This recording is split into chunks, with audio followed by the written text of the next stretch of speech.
Gusto ko, una po sa lahat, gusto ko pong pasalamatan muli si Direk sa pagkakataong binigay niya sa akin sa break.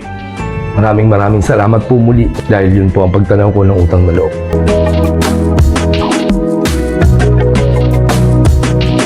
Habang ako po ay nagtatrabaho doon, ako po ay nakaranas ng hindi magandang pagtrato.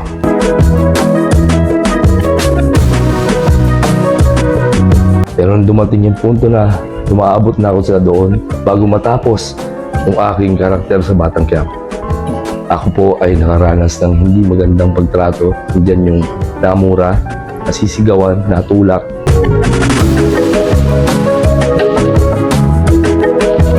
Bakit po ako nagalit? Dahil hindi na po ako kumibo at nagsalita sa lahat ng mga nangyari. Aktor na si Rod Navarro Jr. naglabas ng sama ng loob laban sa primetime teleserye king na si Derek Coco Martin.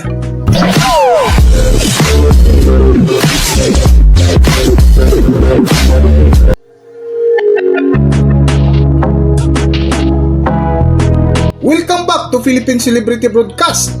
Nitong nakalipas nga na linggo ay umingay sa mundo ng Philippine showbiz ang maanghang na revelasyon ng aktor na si Rod Navarro Jr. laban sa kapamilya teleserye king na si Derek Coco Martin. Bago nga maglabas ng sama ng loob si Rod Navarro Jr.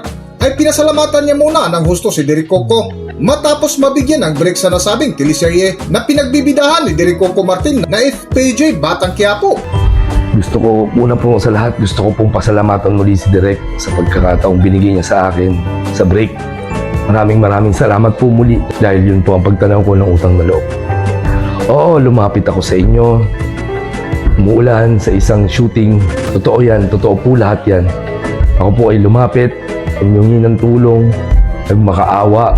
Gaya ng sinasabi, opo, ginawa ko po yan bilang isang single na ama. Pinakita ko po sa kanya ang sitwasyon namin na pinapali sa bahay at naghihirap ang mga anak ko at ako. Kinuha po nila yung number ko. Lumipas po ang isang buwan. Ako po ay kinontak nila at lumabas sa teleseryeng sikat na sikat. Ako po ay nagtrabaho ng maayos during the time na ako ay nandoon. Binigay ko po lahat ng mga kakayanan ko kahit po ako ay may dinaramdam din na sa aking katawan dahil sa dala ng kahirapan na marami naman po ang nakakaalam. Trabaho po ako ng maayos at ako po ay nagulat nung meron pong isang nagsabi sa akin na ako ay nabanggit sa isang interview ng isang sikat na manager at vlogger na ako ay na-mention at ang aking ama. Hindi ko po kasi alam yun at wala rin naman po akong binigay na paintulot or anything. Although hindi naman po siguro ako malaking tao para expectin pa po yun. Habang ako po ay nagtatrabaho doon, ako po ay nakaranas ng hindi magandang pagtrato. Totoo po na nag-reach out ako that time dun sa sikat na vlogger na yun na manager dahil hindi ko pa nararanasan yun.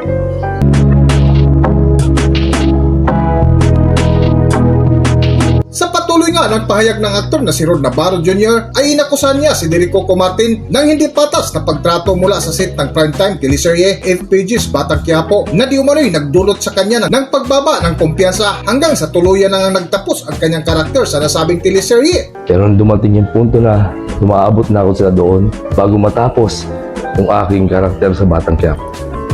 Ako po ay nakaranas ng hindi magandang pagtrato. Diyan yung namura, nasisigawan, natulak, at parang hindi nare-respeto. Hindi ko naman hinihingi yun dahil anak ako ng kilalang tao. Pero bilang isang maliit na artista o isang taong individual, kailangan din po siya siyempre ng respeto. Nawala po ako sa Batang Quiapo at ako'y nagpasalamat ng gusto. Natapos ang aking karakter sa show bilang isang kontrabida na kanang kamay. Ako ay nagpasalamat ng gusto at nag-reach out pa doon sa gumawa ng interview. Lumipas ang maraming buwan o isang taon, ako ay muling na-interview ng isang sikat na interviewer na una na rin ako na-interview. Nakita doon kung anong pinagdadaanan naming mag-aama at kahirapan. Na kung saan talagang nakita yung bahay na sabi mo wala nang makain, sira-sira. dinadaga pa. Makalipas po ang 2 linggo yata, hindi ako makasiguro, nakareceive po ako ng tawag mula sa kampo ni Direk na ako po inimbitahan bilang maka-close door meeting na bawal magsama kahit sino. Ako po ay pumunta naman dun sa Senate na araw at inausap po ni Direk. Totoo po, inaamin ko po na inoperan ako ng trabaho at kabuhayan.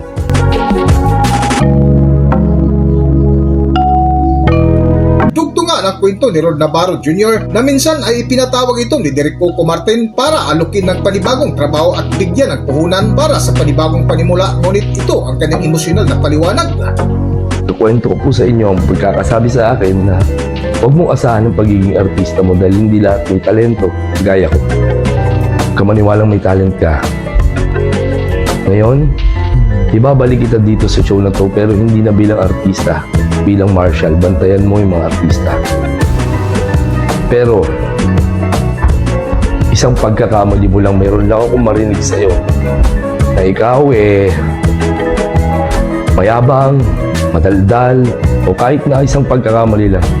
Tangina, huwag na tayo mag-usap, tanggal ka. Gulat po ako doon. Tapos sabi, o kaya gusto mo magtinda ka ng baranaki o barbecue sa harap ng bahay. Pero pag hindi mo napalago, huwag na tayo mag-usap kahit kailan. Sinabi ko po na ako ay uuwi na lang at pag-uusapan lang namin ng mga anak ko. Totoo po yung nangyari niyan. Makalipas po ilang araw, tinawagan po ako ng kanyang producer, laging kasama na babae. Tinatanong po ako kung bakit hindi ko daw po kunin yung perang iniwan. Sa totoo lang po, ang dahilan ko po na sinabi sa kanila ay hindi ko po pwedeng kunin at gamitin ang pera dahil hindi ko po masusunod yung kanyang kondisyon. Dahil kami nga po ay naghihirap, ako po ay may sakit that time. Bali ang kamay, tumudugo ang bituka at lumalabas ang dugo sa bibig. Hindi po ako nagpapaawa dahil may medical record po ako ng lahat. Doon lang po ako kasi naapektuhan dahil sinabihan pa po ako na nagmamalaki pa ako. Hirap na kami mag-aamay. Napakahirap po ng sitwasyon ko at hindi ko po talaga tinanggap. Sinabi ko po sa kanila na hindi ko matatanggap dahil magagastos ko lang. O parang pinanindigan ko lang po ang sinabi sa akin na ako po ay huwag nang kausapin dahil hindi ko napalago. Siguro po sa mga nakakanood po, sana maintindihan nyo yung point ko dahil ayokong sirain mismo yung pangalan ko. Halipas po ang ilang buwan, ako po ay nagsikap para maibangon yung mga anak ko. Ako po ay nagtatrabaho dahil ako po ay gusto ko po ibangon yung mga anak ko dahil mahirap po sa isang taong nawalan na makita mo yung mga anak mo nahihirapan. Di ba na po ako magbukod tanga pag lang po yung mga anak ko. Ngayon po, siyempre po, pasensya na po sa emosyon ko. Mga anak ko lang po kasi ang meron ako. Yun lang po ang buhay ko. Kahit sino pong tanungin nyo, I may not be a good person, but I'm a loving father. Ayoko lang po sa lahat yung na-apektuhan yung aking trabaho dahil nagsisikap ako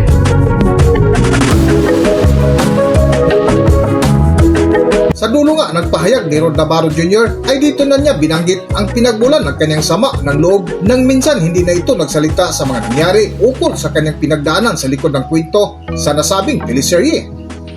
Para sa buong kwento, narito ating panoorin at pakinggan ang pahayag ng aktor na si Rod Navarro Jr. laban kay Coco Martin. Narito ang video. Bakit po ako nagalit? Dahil hindi na po ako kumibuhat nagsalita sa lahat ng mga nangyari. Pero nung napanood ko po yung bagong interview na ako po yung tinutukoy na wala pong pagsisikap sa buhay, na parang walang ungrateful na tinulungan. Hindi po natin madidinay dahil parehas na ang kwento sa una at ang kwento ng pangalawa kay hindi pinag-alalan. Sana yung mga nagbabanta sa akin, pinabantaan niyo po ako. Sana po naisip niyo na kung ikamamatay ko po, yung pagsasabi ng totoo at pagbabalik ng mga bagay na hindi magandang ginawa sa akin at paunawa sa inyo, nakahanda ako kahit anong minuto kung talagang may mangyayari sa akin. Alam ko pong mahirap paniwalaan yung aking mga sinasabi, lalo na po sa part na binibigyan ng pangkabuhayan. Pero Bilang patunay po, meron po akong kasabay na isang veteranang actress na ganun din po ang pagkakasabi sa kanya sa ibang trabaho nga lang. Pero ang hindi niya alam is magkakilala kami ng tao na yun. Nag-usap kami. Kaya nakakalungkot lang po na pati siya na may malaking pangalan, ganun din po yung kanyang naranasan. Yun po, bilang isang single father po, napakahirap ng sitwasyon ko at hindi nyo rin po alam kung ano yung pinagdanasan. Napakahirap ng sitwasyon na pupunta ka sa ganito. Pati yung gising ko ng plus 4 or 20, natural po na maaga akong gumising dahil may mga anak po akong inaasikaso. Meron din po akong responsibilidad sa kanila, hinahatid ko sa eskwela, pumapasok sila. At iniintindi ko pa, ako rin po ang naglalabat ng luto sa bahay natin. Dahil wala naman po akong asawa matagal na, wala rin po akong kapatid. Kung masyado rin po ako nagiging emosyonal, mababaw ang luha pagdating sa mga anak ko. Dahil yun lang naman ang meron ako eh. Sila lang yung kayamanang meron ako. Kaya nga nagmamalaban ako ng patas, nagsisikap po ako dito. Dahil para sa kanila. Dahil laging katwiran, di bali na ako magmukhang tanga, huwag lang yung mga anak. Nag-aaral po sila. Lahat po sila ay nasa public pero may scholar pa. Sana po intindihin niyo po sana yung sitwasyon kung bakit po ako sumabog ng ganito. Dahil masasakit po yung mga narinig at nababasa ko. Yung mga dati po namin nakasama. Meron po akong isang kaibigan ngayon na marami kong kaibigan. Patawagin natin siguro pong boss. Boss siya, tinutulungan niya ako, binibigyan niya ako ng trabaho. Ngayon siya pa po yung naiipit pati yung grupo namin na tinitira-tira niya. Isang tao lang inadresan ko ng sama ng loob ko. Pero bakit ganun? Nakikisaw-saw kayo. Pati yung tao tinitira-tira niya. Pati yung trabaho ko pinaapektuhan niya. Bakit? Nagnanakaw ba ako ng pagkain ng mga anak ko? Wala akong pakialam sa pagiging artista, sumikat man o hindi. Kasi sa inyo na yan eh. 43 anyos na po ako. Wala po akong ina-expect na po sumikat pa. Dahil matanda na po ako. Kaya nga po ang pangalan po ng aking channel ay RNJR, ang artistang walang fans. Doon po sa mga nakikisaw-saw na dati nyo naman pinakibangan si boss. Huwag nyo nang tira-tirahin sana yung tao. Tapos ngayon gusto nyo bumalik para pagkakitaan na naman, kaya tinitira nyo ako sa kanya, sinisiraan nyo. Huwag ganun.